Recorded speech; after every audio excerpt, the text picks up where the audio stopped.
Hi there, welcome back to my channel, Reacting Chill. I'm Dika. So last time on Snowpiercer, we had, while Leighton was struggling in his coma, he had dreamed up this fantastical dream world where he was part of an operative, a group that had to deliver something to the tail. I loved the whole premise of the episode. I absolutely loved it. Obviously in the real world we had other developments, such as Wilfred had potentially discovered Melanie may potentially still be alive, because he revealed to Alex while he was trying to intercept them, he picked up on another signal, which means that there was somebody else out there and he believes it's Melanie.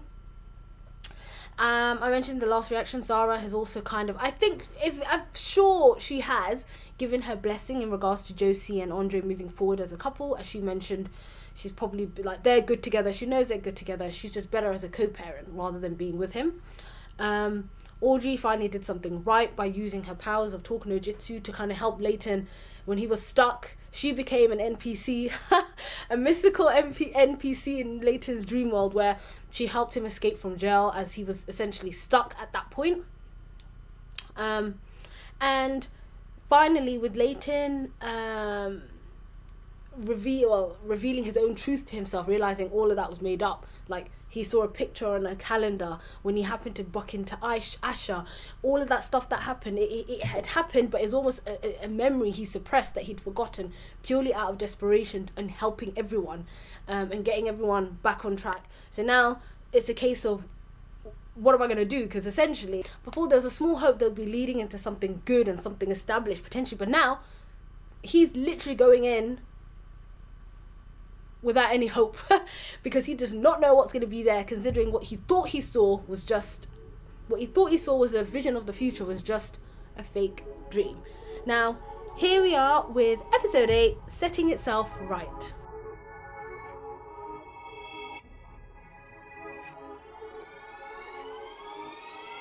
That was another fantastic episode.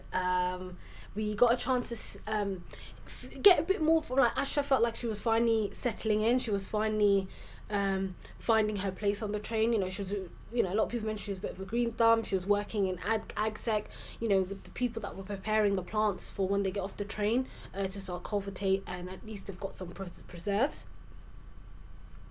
So I did like that, obviously Andre shared what he had gone through, his visions with Asha, and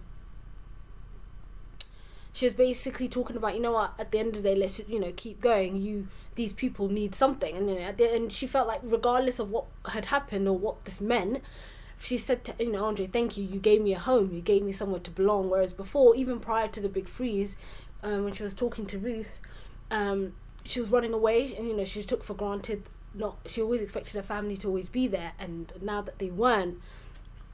And the other thing we found out is that she was responsible for killing everyone else off, obviously in the hope to save her nephew, and in the end he died because he got cancer. So I think that was always with her, the guilt of that. She felt like she shouldn't be alive, she shouldn't be allowed to have the simple things because of the guilt she carried around with her. The guilt, she felt like a horrible person for what she did, but now she felt she was finally fitting in. She found her place. And equally the same with Till never allowed people to get close to her. She felt like she never deserved a second chance, because when she was a brakeman, what sort of person she was. And now, like I said, I don't know if her relationship with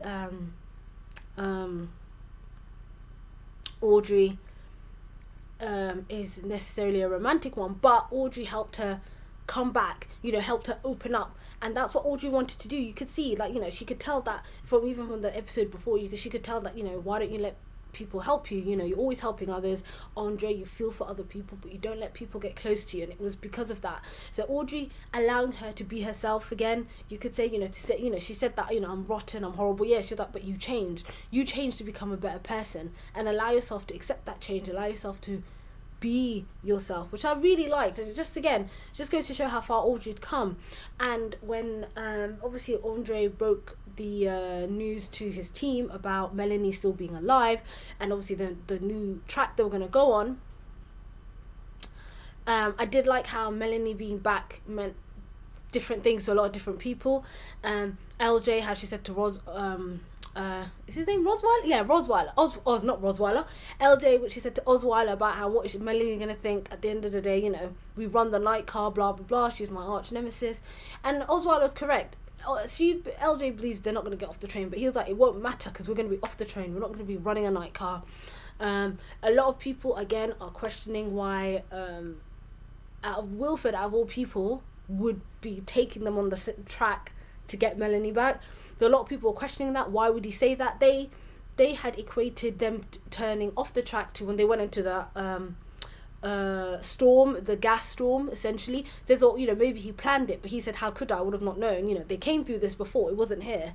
So basically telling them that, the train is designed, it will get through this, but unfortunately there was one part of the train which had the vent open, I don't know how else to describe it, which was leaking in the gas, which essentially, if not stopped, would have spread along the train.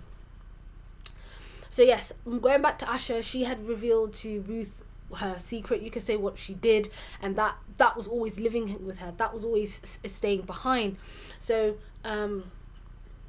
when Sykes and Harvey had discovered it and they couldn't essentially stop the original spread, Andre went down there with Asha to help. And obviously in that last bit where they had to take off their suits to reach, Asha played the not sacrificial lamb, but she basically was the one who wanted to do it. She wanted to help the people who essentially helped her all those years of loneliness to get to New Eden, to get to where they need to get to, knowing full well she wasn't going to survive. Andre was going to do it, but she decided to do it. She's like, you need to lead these people. And I just realised that she was the one who introduced the episode. You always have a character talking about the episodes, and essentially they'd name dropped the title of the episode, and she name dropped the title, and I feel like it came full circle for her arc, setting itself right. She felt like she didn't deserve to be alive or be around because of what she did, and here she was giving her life for the people that she grew to care about, for the community she grew to care about, to make sure they got to where they needed to. So it was like the universe setting itself right, like the namesake of the episode. Other things to point out, after LJ went to Dr. Hedwood, she wanted to experiment. So LJ was like, I want to know what's going on. I need to know, Wilfred's people. Again, LJ needs to be just thrown into jail regardless. I feel like that woman can never be happy. So Dr. Hedwood took part of her skin for experiments. I thought she was going to try and inject the cold stuff into her. But Dr. Hedwood has somebody there. I do not know who she's got there. I don't know who. It can't be Kevin. She mentioned Kevin. Maybe that was Kevin. I don't know. I don't think it was. All the people that died in the tale died. Like, I was thinking Strong Boy, somebody with thick arms. The only was his name Ice Bob, the big guy who they were originally experimenting on. I can't remember what happened to him. It could be him. I thought maybe it was her husband she was keeping in like a deep freeze. I don't know what she's got hidden there. So that would be very interesting to find out. And obviously finally you could tell how everyone was on edge, but they were able to spot it. They said that it could be something just clearing the tracks. There's a machine you just put off on the tracks. You can't survive on that basically. It's just, and essentially they picked up the signal which was right near the hangar where she was, where they left Melanie in the first, Wilfred left Melanie in the first place. So the episode ended with them spotting it. So essentially maybe they'll try and make contact with it.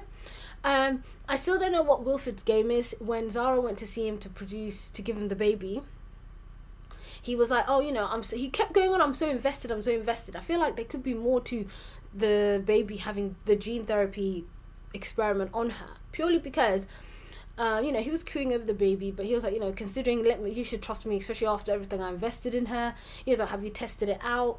Have you taken it outside? That sort of stuff. So I don't know what he's going on about. But just like Zara, she had questioned why you'd want to bring Melanie back. He believes that, if they're going outside, they need another engineer. She thinks that, bringing Melanie back will be like she'll be not divisive. She'll divide the train. So I don't know where Wilfred is thinking right now. Personally, I think maybe he's just playing along. Maybe they do need another engineer. I'm not sure. Sometimes it's hard to tell with Mr. Wilfred. And like I was going on about, people are a bit split on Melanie. Audrey had admitted to Till that she felt comfortable. She was right at rock bottom. So basically she wasn't the star of the night car. But essentially she felt comfortable here, and she didn't want, it was shameful for Melanie to see her in this state. I guess you could tell a lot of people still hold Melanie in high regard to the point they are worried and they do care about her opinion. But I think what happened with Audrey, her fall from grace, was actually probably the best thing that could happen to her. She even said that the fact, I feel I'm like this because I'm away from him, you know, I'm not crazy. Now, you're right, maybe a couple of episodes ago when she was like trying to get him to, you know, be the kingpin of the train, she didn't like that, but maybe that was just more his influence on her and her influence on him. I don't know, but regardless, them being separated clearly is good for everybody. So she had said that she didn't want Melanie to see in the state, but she is better away from him, and to pay that forward, she helped Till get over this trauma, that whatever she was going through, to hopefully start living. So this is getting really interesting. And again, going back to bringing it all back to Asha's sacrifice, asking Leighton to describe it to her. Obviously, just like everyone else, she's never seen green. She loved green, like she said in the introduction of the episode. Being around plants, you know, reminds her of being on her grandparents' farm. Being around that and allowing Leighton to describe that. That was the last image she died with, as she died from the gas. So that was a fantastic episode. We are hurtling towards the end of this season. I'm wondering, I do hope for the sake of Ben and for Alex that we do find Melanie again. I'm not sure if we will see her again, but it'll be very interesting to see. And I do want to see what is waiting for them at the end of this once they get back on course, because I really hope for everyone's sake there is a new Eden. And that was another fantastic episode. Thank you for watching. If you did like this video, don't forget to like, comment and subscribe, and I'll see you guys next time.